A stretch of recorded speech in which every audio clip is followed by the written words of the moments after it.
So in this next segment, what we're going to do is we are going to talk about publishing companies and deals part 2. And essentially what we're going to do is we're going to talk about some of the contract terms that we didn't mention in the first part, okay? So here it goes. I'm going to start out with number 1, prior approvals.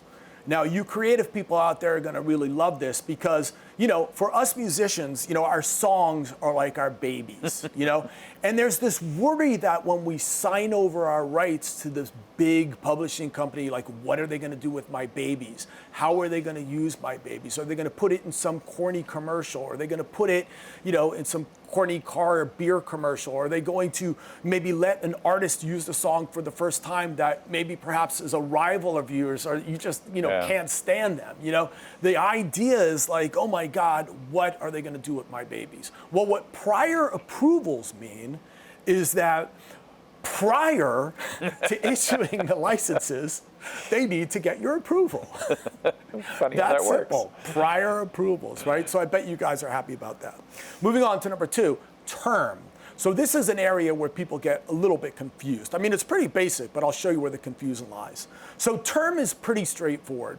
What's the term of the deal? It could either be in years, you know, 2, 3, 5 years, or it can be in albums, you know, 2, 3, or 5 albums. I think where people get confused the most is term of deal and term of copyright. So let me explain.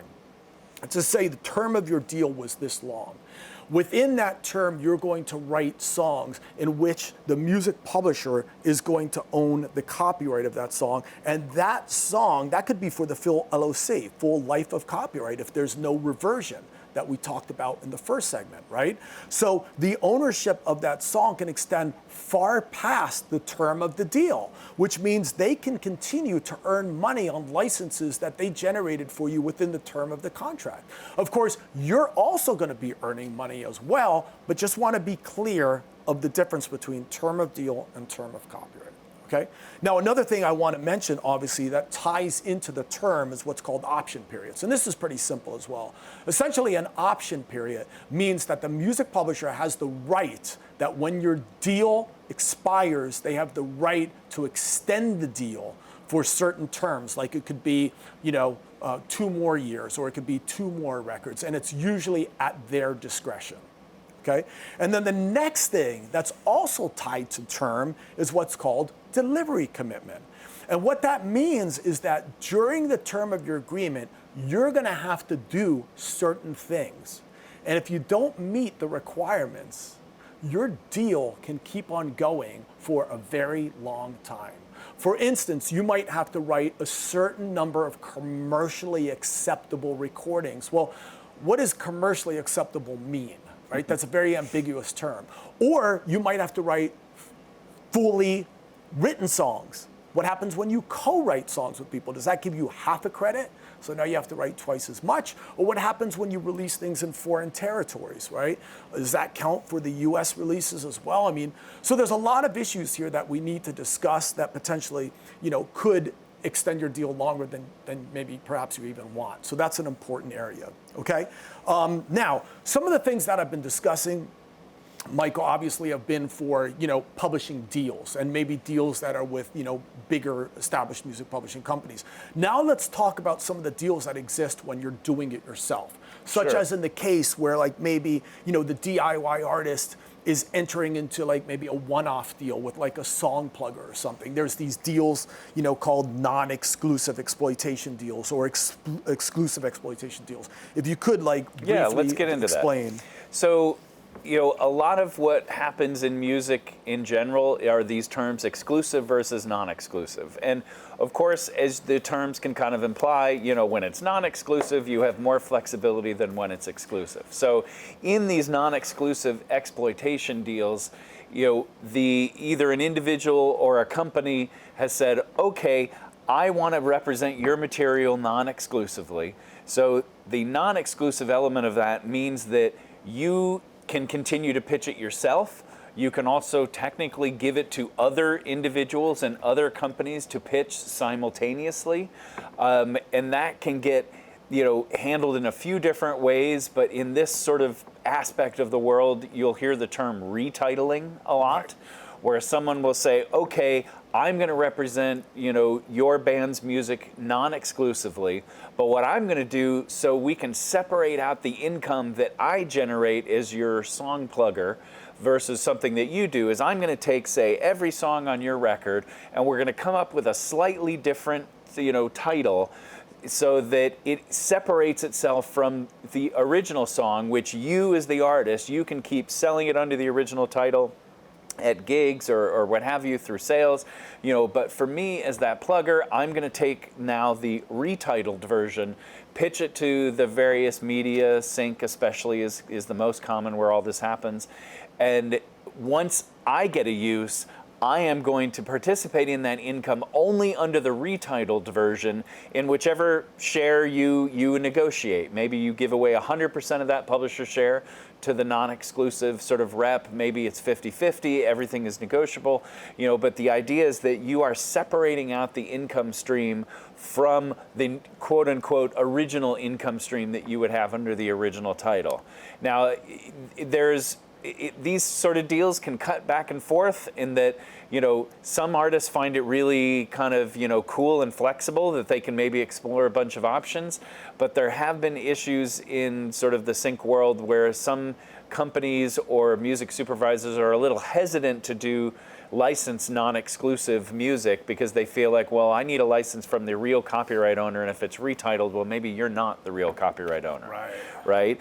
And, so the split is going to kind of vary, but, I would say typically be like they'll commission the upfront, say at like 25-30%. Then whatever you've negotiated on that publishing split on the back end, you will get.